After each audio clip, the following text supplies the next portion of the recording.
Hello everybody, thanks for stopping by the channel. Just got done finishing the ARW discussion, which was including tips. And so I thought I'd follow up with that on the channel and add a few more. So it's just a very quick video, and I think there's 5 or 6 tips to share with you, things that I've learned as a hobbyist. Take care, and as always, hope you enjoy, and thank you for your time. Well, we'll start out with a quick tip here. Over by the drill press, and in front of you, you see a box of white items here. It just happen to be some scrap wood parallels. Handy little thing. You want to set something up real quick. It's not precision, it's on the drill press. You don't want to drill into a parallel or into your vise, so wood parallels are handy to have, and you can have them at all sorts of different sizes, and hey, you drill into them, it's not a problem.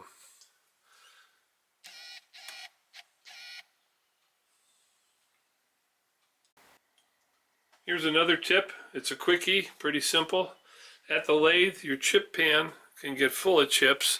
The majority of them, if you just pick up a large cooking sheet and set it underneath there, very easy to clean out the chip pan, the majority of the bulk. So just a quick tip. We'll keep going on. These are all quick ones. Here's a typical shaft on a drill chuck to go into an R8 collet. They're about, what are they? They're a little over 2 inches long. And this one's 3 inches. I think the half-inch collets, half-inch arbors are about 2 and something. And if you're like me, it's always a problem. You need to change out to the drill chuck, and there's not enough space, and you have to lower the table. Then you got to raise the table back up. Well, here's an alternative. Cut the shaft. It doesn't have to be that long. The grip on the R8 collet stops right about there. So you have just a very short distance for, you basically would put your R8 collet back up in, and you have much less distance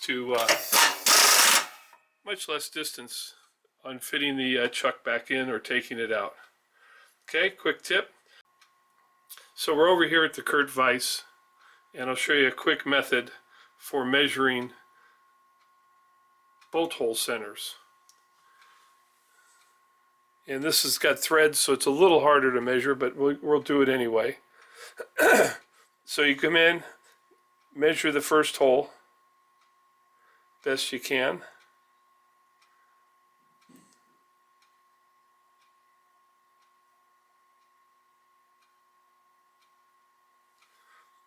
Zero it, and now measure over.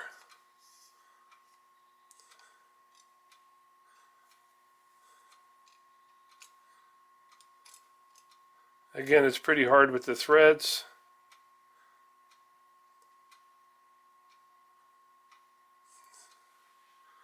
And we got 3870. 3875 is the actual dimension for the Kurt vise. So a quick way to measure center of holes using your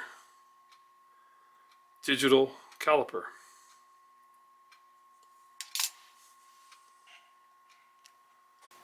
Okay, last tip. Let's talk about the standard wrench that comes with the Kurt vise. It's quite large, and it's quite bulky, quite big. Well, it doesn't have to have that extra long handle for the typical home shop work that we do. So a nice trick is go ahead and shorten that handle, and you can see this is the one I use all the time. I made it, it's a Lipton copy. you can basically see it's about the same size as what this wrench is cut to. And I have to tell you, I get more than enough torque here. If in fact you felt you didn't have enough torque on this, you could always put a cheater over the end of this guy and hit it even harder. But shorten that handle and it'll make life much easier if you're using the conventional Kurt wrench, swivel head wrench. Okay, that's all I got for you. A bunch of quick tips. I hope you enjoyed, and we'll catch you again in another video, either some action in the shop or some more tips.